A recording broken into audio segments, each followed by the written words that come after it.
good morning, no.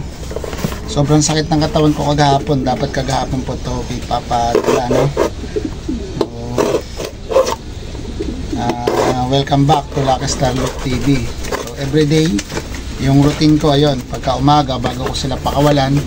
Kaya sanay na sanay sila yung mga kalapati natin. Pagka galing doon sa loob, diretso rito, kakain muna sila. So,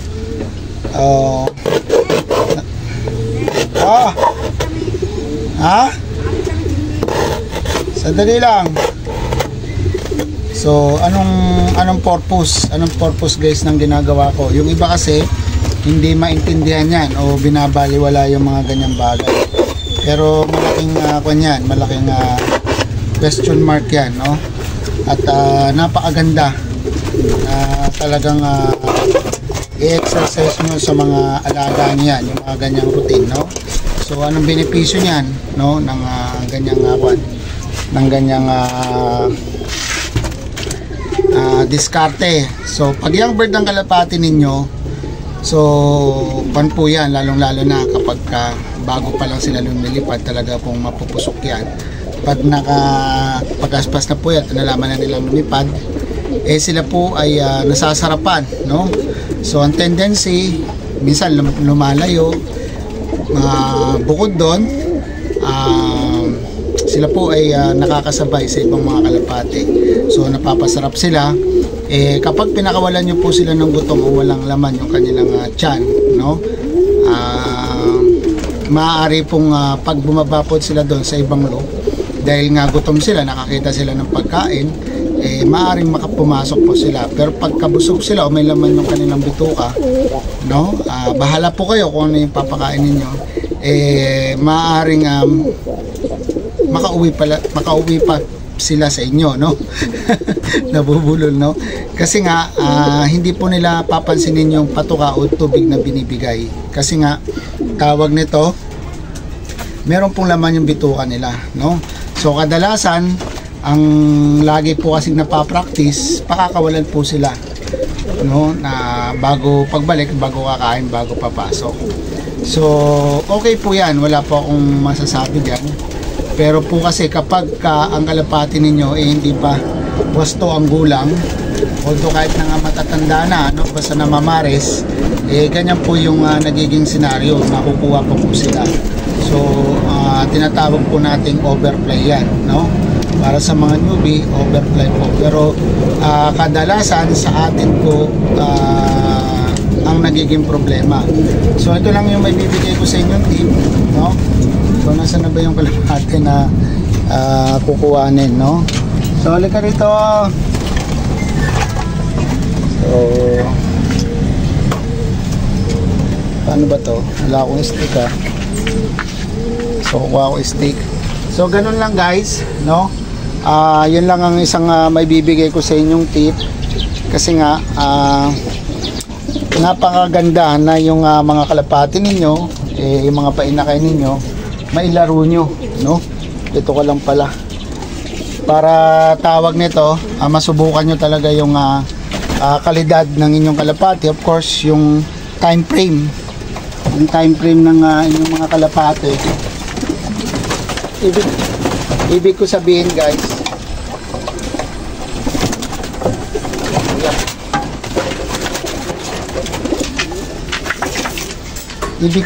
guys, yung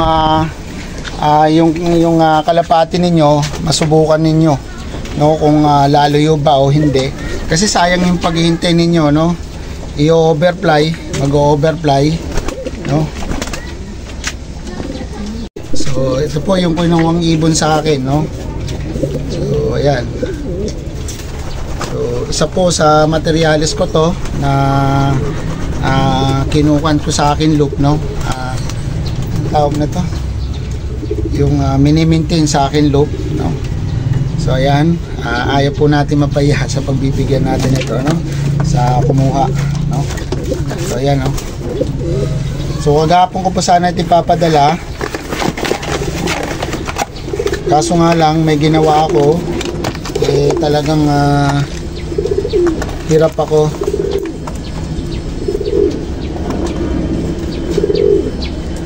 So, ayan.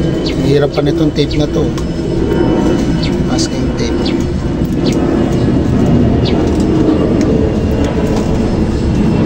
So maganda yan, no, yung patukain nyo muna inyong mga kalapate bago yung pakawala, no, para kung sakaling makasagupa po sila, makasagupa po sila ng ibang mga kalapate,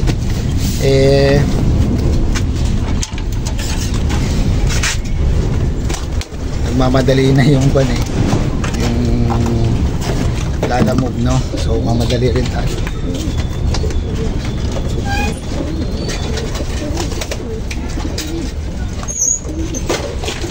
So ito po yung masbate finisher natin, no, itong SDR. So sasama natin to, no, para ma-breed, no? So mamaya ako natatapusin yung vlog natin, guys, para mas maganda, mas may paliwanag ko sa inyo ng gusto.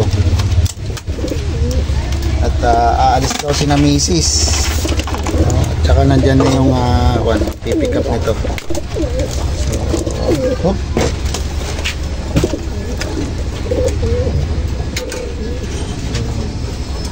kailangan, no, compatible din yung ating mga kalapate, kapag pinadala natin, no. Mas maganda, mas malaki ang karton para makahinga sila. Sobrang init ngayon.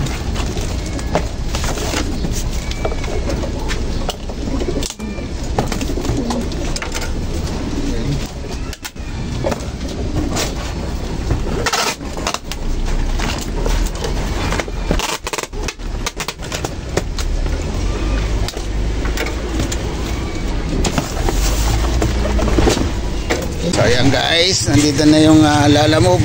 Ito, may mais pa tayo. Ayan. Ito yung lalamove, guys, no? So ito, kuya.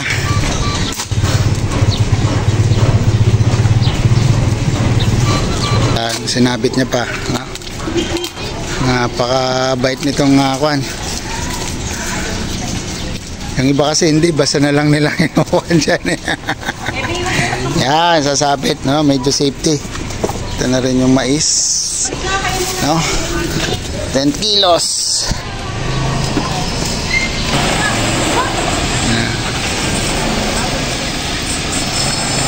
Okay, guys, no? Nagmamadali yung rider at saka si commander kasi kuha na ng card.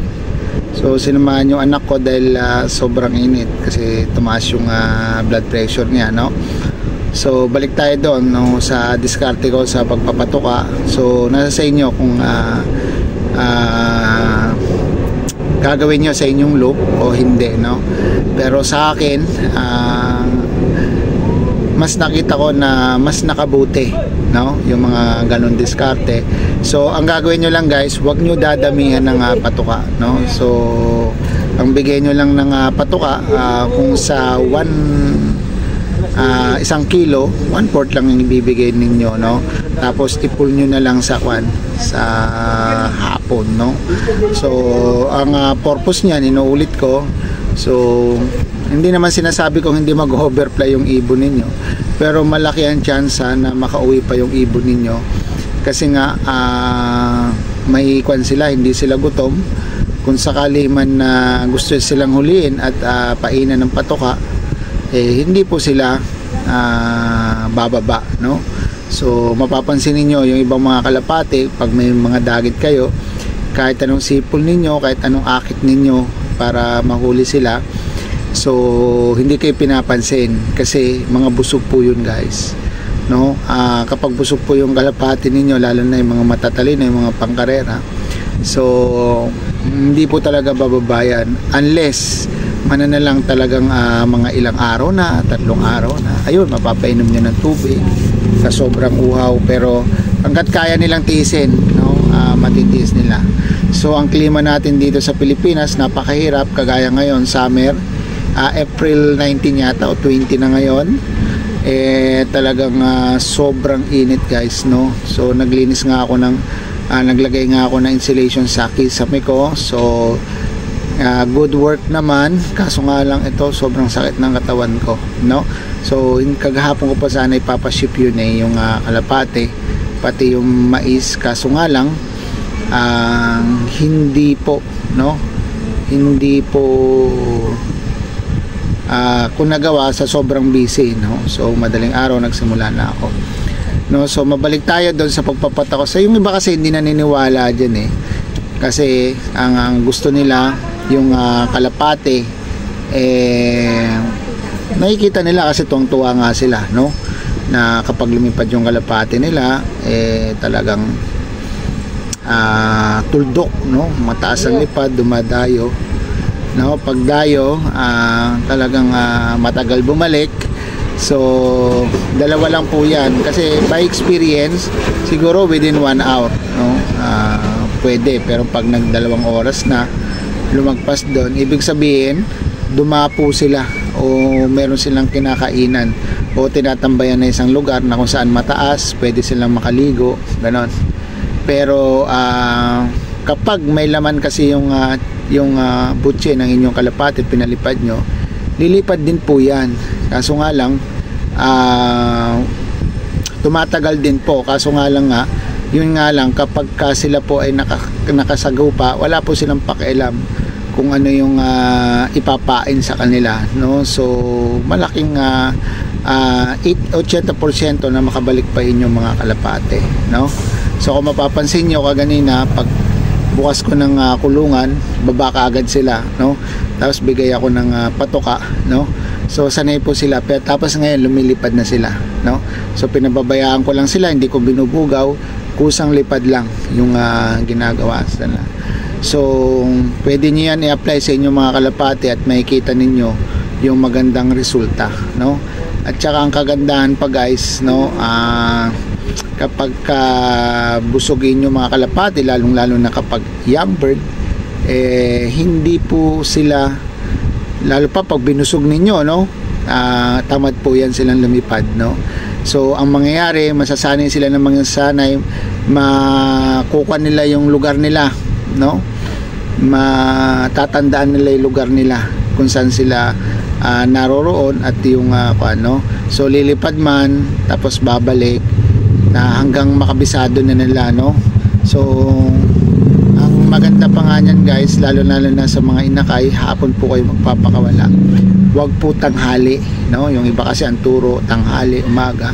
Wag po, sa hapon po kayo magpapakawala, kung saan patakip silim na, kumbaga mga 20 minutos o 30 minutes magdidilim na, no? So ang pagtiyagaan nyo lang, wag kayong masyadong adik na adik sa pagpapalipad, no? Hayaan nyo lang sila, no, hanggang sa makampante po sila at ma-recognize nila yung lugar nila, no? So ako kasi hindi po ako makuan, no? Hindi po ako kumbaga matyaga po ako parte sa mga ganyan, kasi nga pag nag-overplay yan o nawala yan, sayang yung paghihirap na hinintay mo, another 1 year na naman, no? So bago mo sila masubukan, no? So hindi mo malaman kung ang paano yung gagawin nilang performance, kung makakalayo ba sila, kailangan mo bang ulitin yung pairing na yung pairing nila. Kumbaga ang breeding naman guys kasi ano ba yan, yung trial and error, no? Kumbaga hindi mo masisiguro, hindi mo masisiguro kung magtatagumpay ka o mabibigo ka, no? Ang importante, sumusubo ka lang. So yan ang kagandahan kapag nagiging hands-on ka sa iyong mga kalapate. Kailangan pinag-aaralan mo rin yan. So dati ganyan din yung diskarte ko. Kahit tinaka, hindi ko pinapakain, papakawalan ko muna.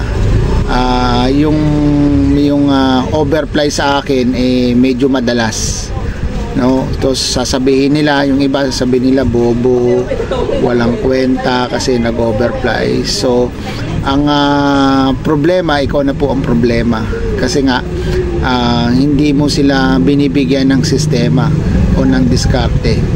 So kahit sa bata, no, pag gutom yan, no, kahit sinong tao pag gutom yan, maghahanap po ng pagkain yan. So ganun din po sa mga inakay, no. So gusto man nakalapag sila sa ibang loop, gusto na nilang bumalik. Gusto na nilang bumalik. Hindi po sila makabalik kasi nga nahuli na sila. Ano? Fortune? Fortune nga. So, intay ka ng intay, wala kang iintayin, di ba? Kasi nga nahuli na eh. So, sasabihin nila, hindi na bobo, no? So, hindi po ganun. No, hindi po ganun, no? So, lahat po yan, ibinirid natin dahil alam natin na sila yung the best na mga kalapati natin na pwede nating ilaban, i-compete sa marami, no? So, nakakataon lang talaga, lalo dito sa Pilipinas, ang dami kasing lambat, no? Yung galing ng kalapati mo, hindi mo na makwan talaga, no? Ma-recognize kasi nga kahit napakagaling niya, kung tumama naman siya sa lambat, wala po siyang kawala doon, no? So yung sabi ng iba, swertihan na nga lang daw, no? At totoo naman, no? So ngayon, dati naglalaro ako ng mga 4 o 5 na kalapate, okay na po sa akin yon. Ngayon dinoble ko, ginagawa kong 10 para at least bumanggaman yung iba sa lambat, at least meron pa tayong pag-asa, no? So mapapansin niyo yung mga panser dito sa Pilipinas, hindi na po sila naglalaro ng paunti-unti, kundi parami na, at saka marami na po silang club na sinasalihan, no? So hindi lang po nag-iisa, kundi minsan 3 pa nga, no? Baka nga swertehin, no? Hindi man sila swertehin sa kabila, maswertehan nila dito sa kabila, okay. Pero ako, hindi ko pinapayo yun, no? Kasi kumbaga sa walis, no, yung walis tingting, hindi naman po makakakuha ng dumiyan kung ilang piraso lang, o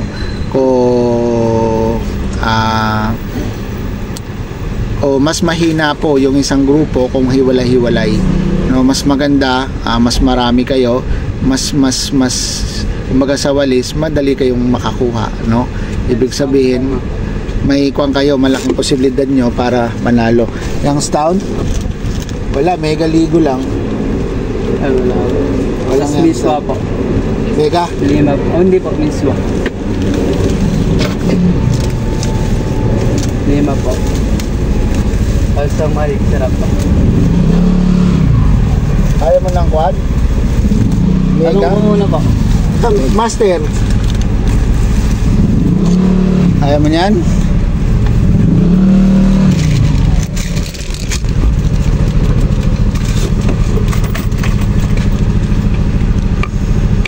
Muna. So, sana nga ba tayo?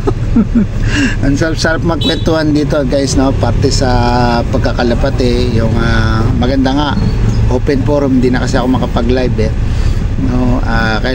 Kailangan ako i-submit, no? At hindi ko po nagagawa yon, no? So, napakaraming pag-uusap. Kailangan kasi lang real talk tayo, no? Yung dapat yung nangyayari lang, o yung mga ginagawa nyo lang sa inyong loop, no? Kasi mahirap magbigay ng advice tapos hindi nyo nasubukan, hindi nyo po kayang walan yan, pangatawanan yan. Ako, ang sinasabi ko rito, yung nangyayari lang sa aking loop, no? Sinasabi ko nga, yung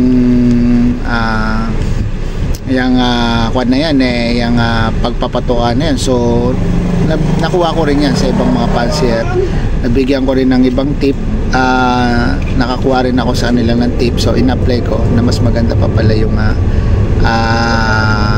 resulta, no? So why not na hindi nyo subukan?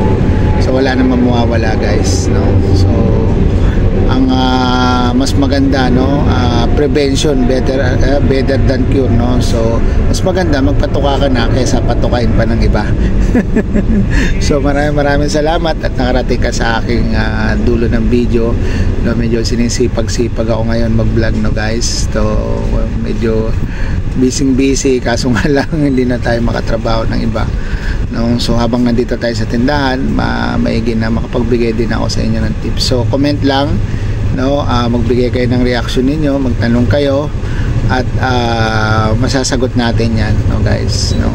So maraming salamat. God bless you.